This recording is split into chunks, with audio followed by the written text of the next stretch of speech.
Cairan warna merah berceceran, dan jeritan menyakitkan terdengar saat tubuhnya terlempar ke belakang dengan keras. Klik klik klik, samar-samar, terdengar jelas suara tulang patah yang renyah. Dengan gerakan ini, Ye Chen melepaskan hantu naga darah dan energi sejatinya. Dia mengasingkan diri selama 10 hari dan melakukan ritual puluhan ribu kali di kuburan reinkarnasi.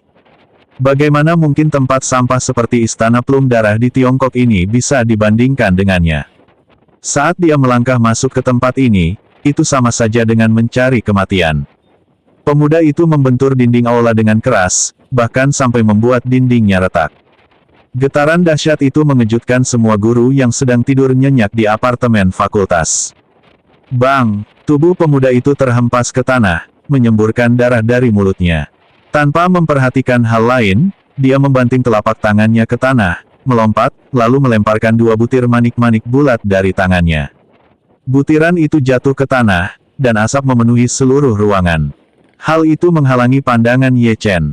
Detik berikutnya, pemuda itu bergegas berdiri dan menuju jendela. Meskipun ini lantai 10, kita tidak boleh mempedulikan hal lain. Blood Plum Palace harus mengevaluasi kembali kemampuan bertarung anak laki-laki ini.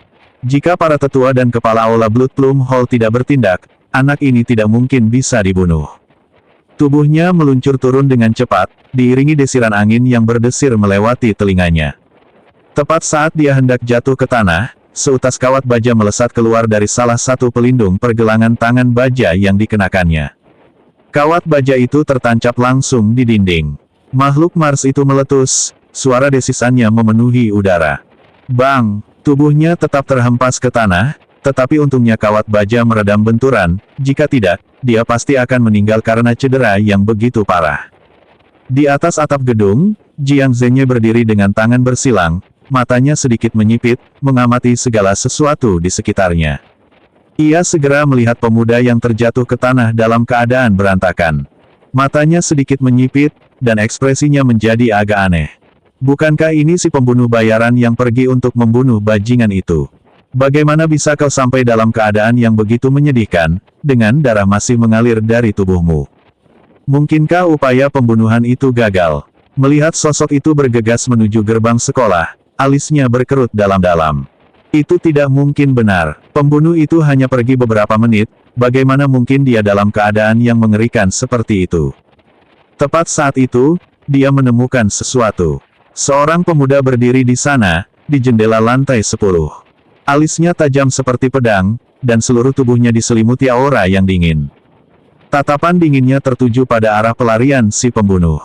Inilah anak haram itu. Dia mengira Ye Chen dan si pembunuh bayaran setidaknya akan sama-sama terluka parah dalam pertempuran mereka, tetapi yang dilihatnya di hadapannya adalah anak itu sama sekali tidak terluka. Ini sangat aneh. Mungkinkah anak ini benar-benar mengalahkan sang pembunuh dalam pertempuran barusan? Mustahil. Tepat saat itu, pemuda di jendela itu bergerak, mengangkat tangan kanannya tinggi-tinggi ke belakang. Ambillah langkah dengan kedua kaki secara mantap. Kemudian, senyum dingin muncul di bibir Ye Chen. Dia mengalirkan energi sejatinya di lengannya, dan batang baja di tangannya melesat keluar seperti lembing. Tertawa, terdengar suara siulan tajam dari langit, dan sebuah batang baja hitam mengkilap melesat melintasi langit seperti meteorit. Ia datang dengan gemuruh, membawa gelombang energi yang dahsyat. Mereka langsung menuju ke arah para pembunuh dari Istana Blood Plum yang sedang melarikan diri. Langkah sang pembunuh melambat, dan karir profesionalnya selama puluhan tahun memungkinkannya untuk mendeteksi bahaya dengan segera. Dia secara naluriah menolehkan kepalanya. Saat saya melihat batang baja itu menggelinding ke arah saya benar-benar ketakutan. Apa-apaan ini? Sebelum dia selesai berbicara, batang baja itu menembus jantungnya. Sangat akurat. Bang! Gelombang kejut yang dahsyat itu membuat pembunuh bayaran dari Istana Plum Darah terlempar.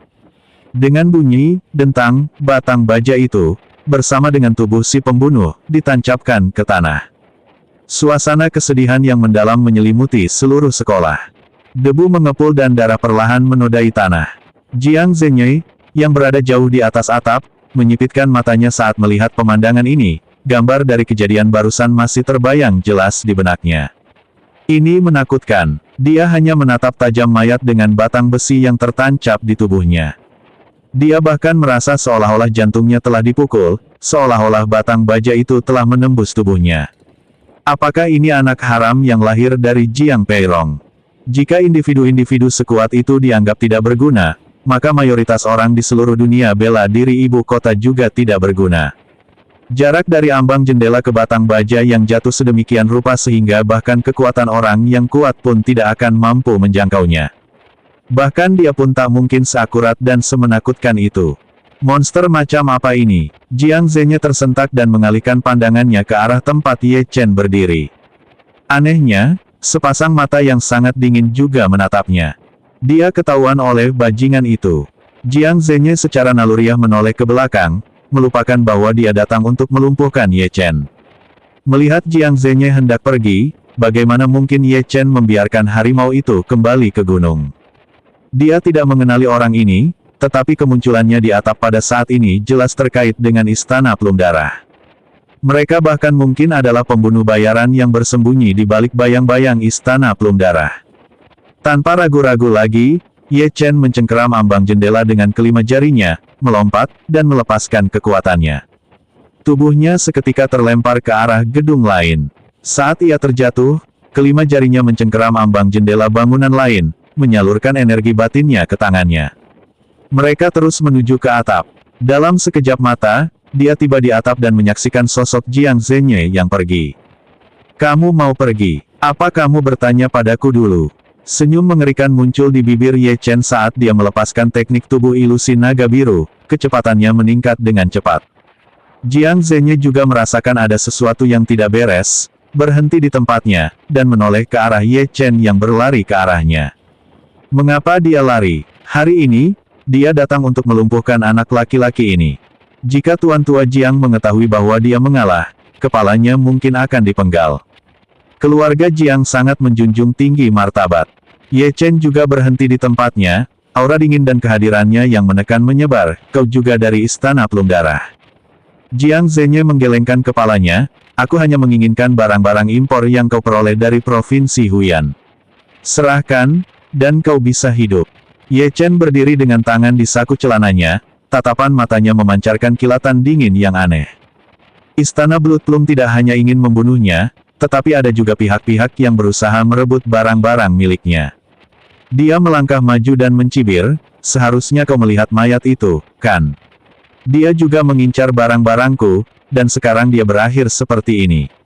Apa kau pikir nasibmu akan lebih baik daripada nasibnya?" Kata-katanya tanpa kehangatan, dan sebuah pedang panjang muncul di tangannya tanpa ada yang menyadarinya. Pedang pembunuh naga, niat membunuh yang luar biasa tampaknya akan meletus kapan saja. Jiang Zhenye jelas merasakan niat membunuh dan aura penindasan yang mengarah padanya. "Ye Chen, orang bijak akan menerima keadaan, mengapa kau tidak menyerah?" Ketertarikan Jiang Zhenye pada Ye Chen jauh lebih besar daripada keinginannya untuk membunuhnya. Meskipun guru tua Jiang menuntut agar anak laki-laki itu dilumpuhkan, setelah menyaksikan kejadian barusan, ia secara mengejutkan mempertimbangkan untuk mengampuni nyawanya, karena melumpuhkan Ye Chen akan menjadi kerugian besar bagi dunia seni bela diri Tiongkok. Lagi pula, meskipun pihak lain mengatakan demikian, mereka tetap memiliki garis keturunan dari keluarga Jiang. "Ye Chen, aku tidak akan membunuhmu. Aku akan memberimu satu kesempatan terakhir. Serahkan artefak dari alam lain, dan kau bisa pergi dengan selamat." Sebelum Jiang Zhenye selesai berbicara, Ye Chen mulai bergerak. "Jika kalian menginginkan perang, mari kita bertarung." Ye Chen bergegas keluar, pedang pembunuh naganya berkilauan dengan cahaya dingin saat dia memutarnya, membidik langsung ke bagian vital Jiang Zhenye. Pedang pembunuh naga menerobos kegelapan dengan cahaya dingin, menyebabkan udara sedikit bergetar. Dia dapat dengan jelas merasakan bahwa lawannya sangat kuat, jauh melampaui pembunuh bayaran dari Istana Plum Darah. Ye Chen tidak berani lengah atau menahan diri. Jiang Zhenye merasakan hal yang sama, dia merasakan niat pedang Ye Chen yang begitu kuat. Dia menatap pedang pembunuh naga yang tiba-tiba muncul. Tanpa ragu-ragu lagi, Jiang Zhenye langsung menerjang Ye Chen. Dengan 5 jari yang membentuk cakar, ia seperti binatang buas yang menyerang. Entah mengapa, cakarnya mulai berkilauan dengan cahaya hitam. Sangat aneh. Hanya dengan beberapa langkah, auranya melonjak. 10.000 cakar beracun. Ledakan. Kekuatan meledak, kelima jari itu berdesis, seperti guntur yang teredam meledak. Dalam cahaya remang-remang, gerakan Jiang Zhenye tampak seperti petir dari langit. Cepat, akurat, kejam, serangan itu bahkan melewati pedang pembunuh naga milik Ye Chen dan langsung menuju dada Ye Chen. Merobek, pakaian Ye Chen robek, beberapa bercak darah muncul di dadanya. Darah berwarna merah gelap terus merembes keluar. Namun, Jiang Zhenye pun tidak luput dari luka. Meskipun ia berhasil menghindari pedang pembunuh naga, energi pedang itu tetap berhasil menggores pipinya. Setelah satu langkah, keduanya menjadi seimbang. Pada saat itu, organ dalam Ye Chen benar-benar terguncang dari jarak jauh. Apakah ada pakar seperti itu di ibu kota? Intinya adalah, seorang ahli seperti itu datang sendiri untuk berurusan dengannya. Tepat saat itu, Jiang Zhenye menekuk lututnya dan menerjang maju seperti citah, meninggalkan dua jejak kaki yang dalam di belakangnya. Dia sudah menyadari kemampuan luar biasa anak laki-laki itu, dan jika dia membiarkannya lolos begitu saja, konsekuensinya akan tak terbayangkan. Kali ini, hanya satu pukulan. Pukulan itu menghasilkan ledakan udara yang berhamburan. Dalam sekejap mata, kekuatan pukulan itu meledak, seolah berubah menjadi kilat di langit. Ye Chen tetap tak bergerak, seolah membeku. Tepat saat pukulan itu hendak mengenainya, Ye Chen bergerak. Dia menghilang begitu saja. Saat Jiang Zhenye menghancurkan bayangannya, kelima jari Ye Chen, yang dipenuhi energi sejati, mencengkeram pergelangan tangan lawannya. Bang! Ye Chen mengayunkan Jiang Zhenye ke atas dan membantingnya dengan keras ke tanah. Jiang Zhenye tercengang oleh serangan ini. Praktisi seni bela diri kuno macam apa yang akan melakukan gerakan seperti itu? Dia menepukkan lengannya ke tanah, mengerahkan sedikit tenaga, dan tubuhnya terangkat ke udara. Dia berdiri dengan mantap di tepi atap. Begitu dia kembali berdiri tegak, Ye Chen menyerangnya lagi. Kali ini, Ye Chen melepaskan jurus telapak api. Seluruh energi sejati di dantian terkumpul dalam satu telapak tangan. Sensasi terbakar yang tak berujung menyelimutiku. Tiba-tiba, seberkas api muncul dari tangannya. Dengan lambaian tangannya, cahaya menyambar, angin menderu, dan api berkobar. Serangan telapak tangan merah menyala dilancarkan. Gelombang energi menyebar dari titik kontak, seperti ombak, menyebabkan atap bergetar. Pukulan telapak tangan ini seolah merobek ruang angkasa, menghadirkan langit merah padam. Suara gemuruh itu memekakkan telinga, seolah-olah langit runtuh dan bumi terbelah, atau seolah-olah seluruh atap akan retak. Mata Jiang Zhenye memancarkan cahaya api dan kengerian. Pupil matanya tampak menyusut hingga batas maksimal. Namun mulutnya justru sebaliknya, mulutnya terbuka sangat lebar hingga hampir bisa menelan kepalan tangan. Baru saja, dia mengira gaya bertarung Ye Chen itu kacau dan tidak terorganisir. Detik berikutnya, dia benar-benar melepaskan jurus bela diri yang aneh namun ampuh ini. Teknik telapak tangan macam apa ini? Atau mungkin ini hanyalah ilusi? Suhu di sekitarnya tiba-tiba meningkat, dan Jiang Zhenye tidak punya pilihan selain ikut melancarkan serangan telapak tangan. Gelombang kejut yang dahsyat memaksanya mundur selangkah. Dia kehilangan keseimbangan dan jatuh ke tanah. Wajah Jiang Zhenye memucat. Dia mencoba menyalurkan energi batinnya, tetapi menyadari itu mustahil. Para ahli bela diri kuno membutuhkan titik tumpu untuk mengeksekusi teknik mereka, tetapi sekarang dia berada di udara tanpa titik tumpu seperti itu. Untungnya, ada pohon raksasa di bawahnya, dan cabang serta daunnya langsung mengurangi tekanan padanya. Bang! Kehilangan keseimbangan, dia jatuh ke tanah, tulang-tulangnya hampir hancur. Bagian belakang kepalanya bahkan membentur tanah, dan darah mengalir keluar. Dia memaksakan diri untuk tetap terjaga, dan dari sudut matanya, dia melihat bayangan gelap jatuh dari atap. Tidak hanya itu, dia juga melihat sekelompok orang berseragam militer mendekat dari arah gerbang sekolah. Orang-orang dari jiwa naga Tiongkok. Tanpa ragu, dia bangkit dan menuju ke arah dinding, siap menghilang dari pandangan dalam sekejap.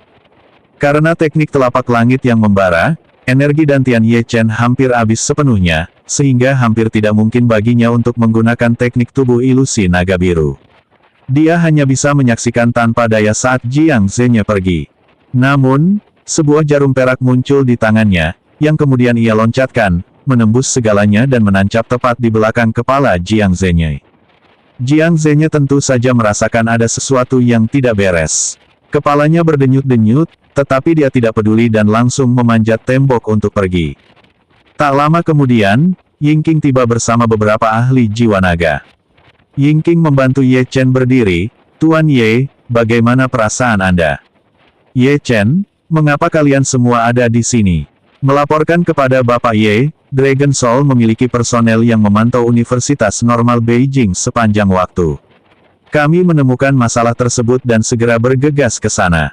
Ye Chen mengangguk, melirik situ, sang pembunuh dari Blood Plum Hall, dan berkata, singkirkan mayatnya. Ya, Ye Chen kemudian menuju ke apartemen para guru. Dia memperhatikan bahwa luka-luka di dadanya secara bertahap berubah menjadi hitam. 5 jari orang lain itu beracun. Intinya adalah, racun ini bukanlah racun biasa. Seorang ahli bela diri biasa mungkin sudah dalam kesulitan sekarang, tetapi dia tidak takut dengan racun ini. Dia adalah seorang ahli kedokteran, kemampuan medisnya luar biasa. Limbah beracun semacam ini bukanlah sesuatu yang perlu dikhawatirkan, hanya sedikit merepotkan untuk ditangani. Jika Ye Chen tidak salah, racun di tubuhnya tidak mematikan, tetapi secara bertahap dapat mengikis kultivasi dan garis keturunannya. Dantiannya penuh dengan lubang, dan akhirnya dia menjadi lumpuh. Sulit dipercaya bahwa Tiongkok memiliki racun semacam ini. Sepertinya pria parubaya itu benar-benar ingin menghancurkan dirinya sendiri.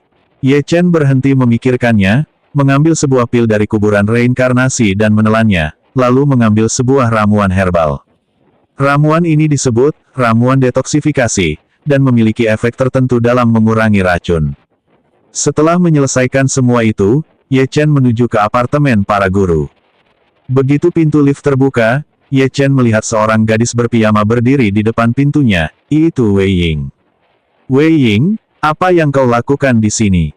Profesor Ye, mengapa Anda kembali pada jam segini? Saya mendengar banyak suara dari kamar Anda di sebelah. Sebelum dia selesai berbicara, Wei Ying memperhatikan pakaian Ye Chen yang compang camping dan luka di dadanya. Profesor Ye, bagaimana Anda bisa terluka? Wei Ying menjadi pucat pasi. Detik berikutnya, dia meraih tangan Ye Chen, Profesor Ye, ikut saya, ada perban di kamar saya. Ye Chen menggelengkan kepalanya tanpa daya, berniat untuk menolak, tetapi Wei Ying sudah menariknya masuk ke apartemennya.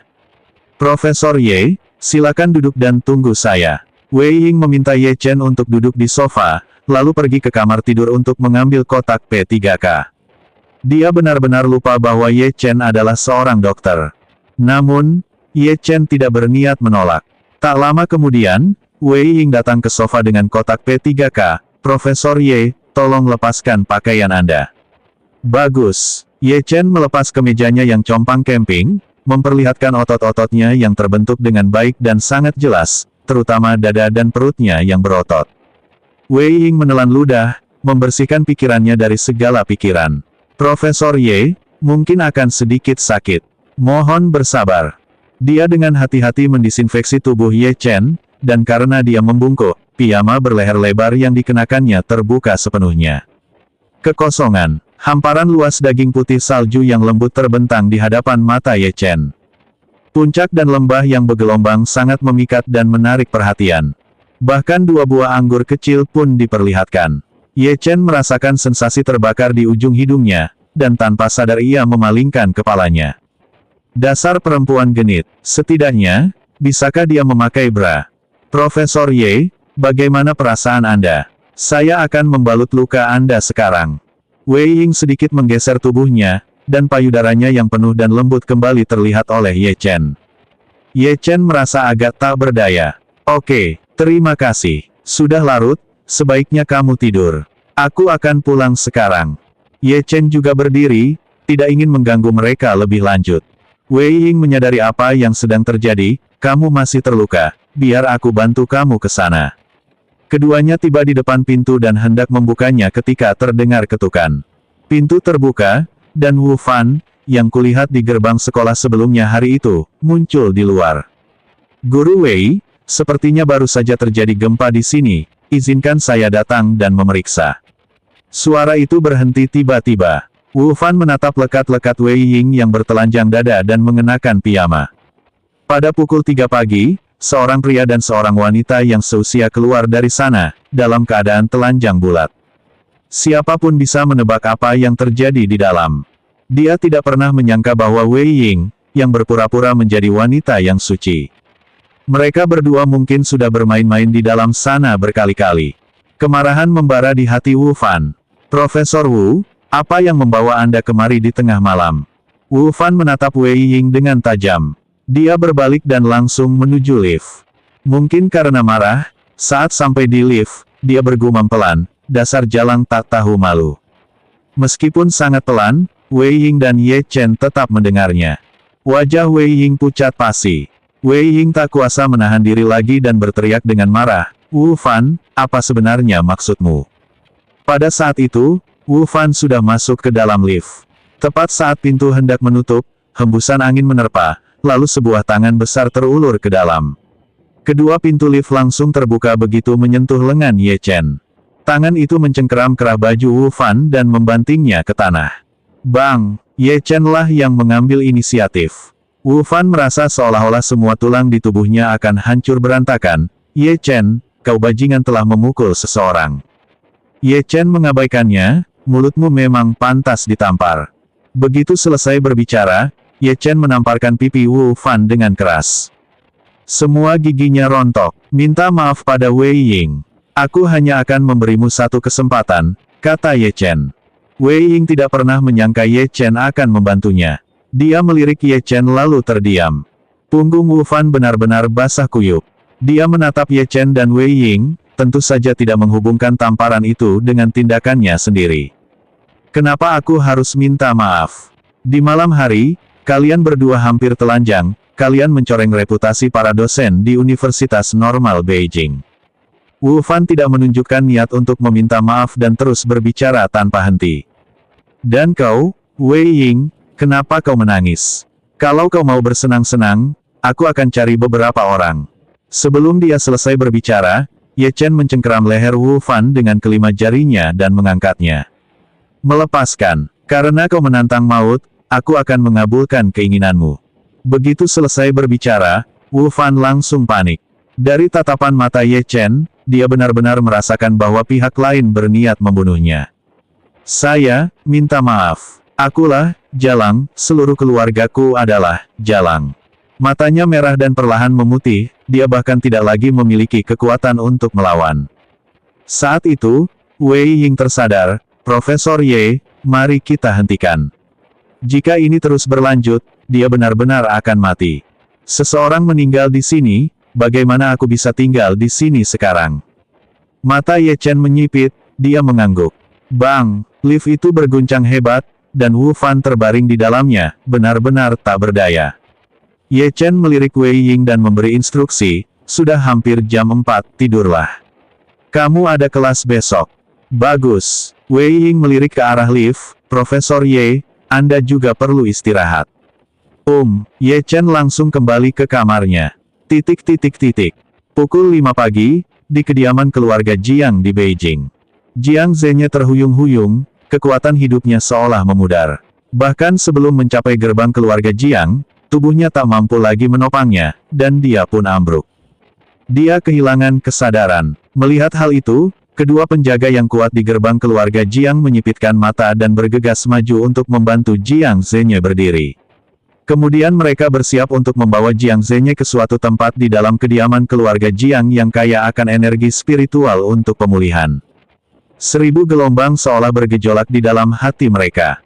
Mereka tahu kekuatan Jiang Zhenye. Meskipun dia bukan ahli papan atas, tidak ada seorang pun di seluruh ibu kota yang bisa melukainya seserius itu. Hal ini menyinggung seluruh keluarga Jiang. Pria tua itu punya kebiasaan bangun pagi, sebelum fajar, dia berlatih Tai Chi di halaman. Kekuatan pukulan itu terasa nyata, setiap gerakan membawa daya tarik yang halus, menyebabkan udara bergetar dan medan magnet bergeser. Namun ia segera berhenti, matanya tertuju pada Jiang Zhenye yang dibawa masuk, ekspresinya berubah drastis, dan ia bertanya kepada kedua penjaga gerbang, apa yang terjadi? Bagaimana dia bisa menjadi seperti ini?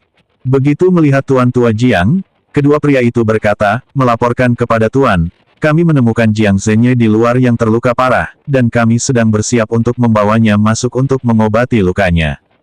Tuan Tua Jiang melangkah maju dan meletakkan dua jarinya di dada Jiang Zhenye. Dia menemukan bahwa banyak tulang Jiang Zhenye yang patah. Tidak hanya itu, seluruh vitalitas dan energi Jiang Zhenye terkunci oleh suatu kekuatan. Dia sekarang seperti orang yang tidak berguna. Alis Tuan Tua Jiang berkerut dalam, hatinya bergejolak dengan gelombang kekacauan. Dia dengan jelas menginstruksikan Jiang Zhenye untuk mengambil artefak luar angkasa itu dari tangan bajingan itu, jika pihak lain menolak, dia harus melumpuhkannya saja. Dia tidak percaya bajingan itu punya kemampuan untuk melukai Jiang Zhenye separah itu.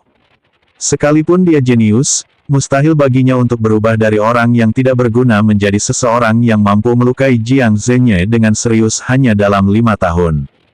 Pikirannya berkecamuk, dan satu-satunya hal yang terlintas di benaknya adalah Jiang Zhenye telah mengambil artefak itu dari alam lain, tetapi dia pasti terluka parah oleh seseorang di sepanjang jalan.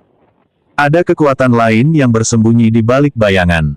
Brengsek, tapi bagaimanapun juga, bajingan itu tak bisa dipungkiri memang patut disalahkan. Di mata Tuan Tua Jiang, anak haram itu jauh kurang berharga daripada Jiang Zhenye. Tanpa berpikir panjang, ia mengeluarkan sebuah pil dan langsung memberikannya kepada Jiang Zhenye. Pil itu langsung meleleh di mulutnya, dan wajah pucat Jiang Zhenye kembali merona, tetapi tidak ada tanda-tanda pemulihan. Tuan Tua Jiang memerintahkan anak buahnya untuk membawa Jiang Zhenye ke lokasi pemulihan, dan bahkan membawa beberapa dokter terbaik di ibu kota.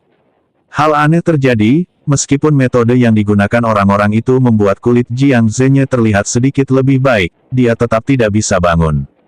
Kakek Jiang berkonsultasi dengan banyak dokter terkenal, tetapi hasilnya nihil. Jiang Zhenye sama sekali tidak menunjukkan tanda-tanda akan bangun. Bagaimana mungkin itu terjadi? Ekspresi kakek Jiang sangat muram. Dengan Jiang Zhenye yang masih tak sadarkan diri, dia tidak tahu apa yang telah terjadi malam ini.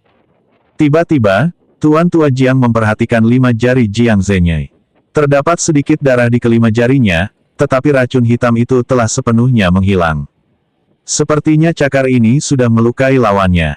Anak itu mungkin sudah cacat. Racun ini adalah racun yang tidak dapat disembuhkan oleh dunia seni bela diri Tiongkok. Bajingan tak berguna itu berani menentang keluarga Jiang. Dia sama saja mencari kematian. Apartemen dosen, Universitas Normal Beijing. Setelah berhasil menyempurnakan penawar racun, dia langsung meminumnya, dan racun itu benar-benar hilang. Ye Chen perlahan terbangun dan menghembuskan napas pengap. Naga darah itu juga menggali masuk ke dalam tubuhnya. Setelah semalaman memperbaiki rantai, naga darah tumbuh semakin besar. Ye Chen bahkan terkejut ketika mengetahui bahwa hanya ada 3 hal yang dapat membuat naga darah menjadi lebih kuat. Pertama, perbaiki rantainya. Kedua, peluang dan harta karun langka. Ketiga, ada darah dan amarah. Semakin banyak orang yang dia bunuh, semakin kuat lawan-lawannya, dan semakin dahsyat pula kekuatan naga darah itu. Dia berdiri, pergi ke jendela, melirik Universitas Normal Beijing, dan bergumam, 1 hari lagi. Besok malam tengah malam, penjara hantu akan dibuka. Akhirnya aku bisa melihat orang tuaku. Bagaimana mungkin dia tidak bersemangat saat ini? Begitu orang tuanya diselamatkan, dia akan secara pribadi memimpin mereka ke keluarga Jiang di ibu kota untuk merebut kembali apa yang pernah mereka miliki. Adapun Lin Juelong, dia akan membuatnya membayar 1000 kali lipat atas bagaimana dia memperlakukan orang tuanya di masa lalu. Tepat saat itu, bel pintu berbunyi. Dan Ye Chen tahu tanpa perlu menebak siapa yang datang. Ini sarapan yang kubeli untukmu. Bagaimana cederamu? Apakah sakit? Ye Chen mengambil sarapan itu dan tersenyum, terima kasih, aku baik-baik saja sekarang. Haruskah kita mengganti perbannya, kata Wei Ying dengan cemas. Tidak perlu, lukaku sudah sembuh, kata Ye Chen. Wei Ying terkejut, lalu memutar matanya ke arah Ye Chen, Profesor Ye. Apakah Anda bercanda? Luka Anda membutuhkan setidaknya 1 minggu untuk sembuh. Wei Ying membuka perban-perban itu. Saat perban dilepas, Wei Ying terkejut. Karena luka-luka dari kemarin itu sudah hilang semuanya. Bagaimana mungkin itu terjadi? Mulutnya sedikit terbuka, matanya yang indah dipenuhi kebingungan dan kekaguman. Kau lupa, aku sebenarnya juga seorang dokter. Kalau begitu, Profesor Ye, saya akan pergi ke kelas sekarang. Setelah Wei Ying pergi, Ye Chen bermaksud untuk melanjutkan perbaikan rantai tersebut, tetapi kemudian dia menemukan sosok lain di ruangan itu. Yang mengejutkannya, ternyata itu adalah Lu Hansuang. Bibir Ye Chen melengkung membentuk senyum dingin saat dia berkata, "Mengapa kau tampak seperti hantu? Tidak bisa tinggal di provinsi Jiangnan, jadi kau datang ke ibu kota." Lu Hansuang menggelengkan kepalanya, "Ye Chen, aku tahu kedatanganmu di ibu kota akan menimbulkan kehebohan besar, tetapi tampaknya itu terjadi jauh lebih cepat dari yang kuharapkan." Setelah mengatakan itu, Lu Hansuang mengeluarkan sebuah tablet dan melemparkannya langsung ke Ye Chen. "Namamu telah muncul di halaman utama situs web resmi Istana Plum Darah, dan para petinggi di markas besar sangat marah. Mereka telah memanggil kembali sebagian besar pembunuh bayaran Istana Plum Darah. Aku adalah salah satu dari mereka. Tempat tinggalmu saat ini, tingkat bahayamu, dan kekuatanmu semuanya tercantum di situs web resmi. Tidak lama lagi, Istana Plum Darah akan menggunakan seluruh kekuatannya untuk melenyapkanmu. Belum pernah ada orang yang membuat orang-orang dari Istana Plum Darah begitu takut." Ye Chen tidak menyangka Istana Plum Darah akan melakukan hal sejauh ini untuk menghadapinya. Dia berpikir sejenak lalu berkata, "Lu Hansuang, kau pasti tahu betul di mana markas Istana Plum Darah berada. Aku tidak suka ancaman, jadi mari kita singkirkan saja." Lu Hansuang menggelengkan kepalanya, "Persahabatan adalah persahabatan, tetapi jangan lupa, aku masih anggota Istana Plum Darah. Bahkan jika aku memberitahumu di mana markas Istana Plum Darah berada, itu tidak akan berpengaruh. Pergi ke sana hanya akan mempercepat kematianmu." Mata Ye Chen sedikit menyipit, aura membunuh terpancar darinya, "Lalu mengapa kau datang kemari?" Lu Hansuang berdiri di depan ambang jendela yang pecah, "Aku di sini hanya untuk mengingatkanmu tentang satu hal, fondasimu di ibu kota tidak stabil, dan kekuatanmu tidak mencukupi. Sebaiknya kau tinggalkan Universitas Normal Beijing sekarang juga. Karena besok malam, setidaknya 30 pembunuh bayaran terbaik dari Aula Plum Darah akan datang ke sini untuk membunuhmu. Kali ini, para tetua itu juga akan bergerak. Istana Plum Darah telah memasang jebakan, memanggil tokoh-tokoh kuat dari segala penjuru, hanya untuk memastikan kehancuranmu sepenuhnya." Sebuah suara dingin menggema di seluruh ruangan. Pada saat ini, ekspresi Ye Chen menjadi agak aneh. Dia tidak takut pada para pembunuh dari Istana Blood Plum itu. Waktu kejadian ini bertepatan dengan pembukaan penjara hantu. Semuanya akan terjadi besok malam. Siapa yang tahu kehancuran macam apa yang akan terjadi di Universitas Normal Beijing besok? Begitu konflik muncul, terlalu banyak kekuatan yang tak terkendali akan timbul. Lu Hansuang memperhatikan keterkejutan Ye Chen dan ekspresi takjub muncul di bibirnya. Jadi, pria ini juga bisa takut. Dia mengira Ye Chen tidak takut apa-apa. "Saya sampaikan di sini, apakah Anda pergi atau tidak, itu terserah Anda. Berita ini kemungkinan akan segera menyebar di komunitas pembunuh bayaran Tiongkok." Setelah mengatakan itu, Lu Hansuang melompat turun dan meluncur di sepanjang kawat baja dengan sikap anggun dan heroik. Ye Chen adalah satu-satunya yang tersisa di ruangan itu. Dia menyipitkan matanya, ragu-ragu untuk waktu yang lama, lalu mengeluarkan batu hitam dan memasuki kuburan reinkarnasi. Lalu kenapa jika ada 30 ahli tingkat atas?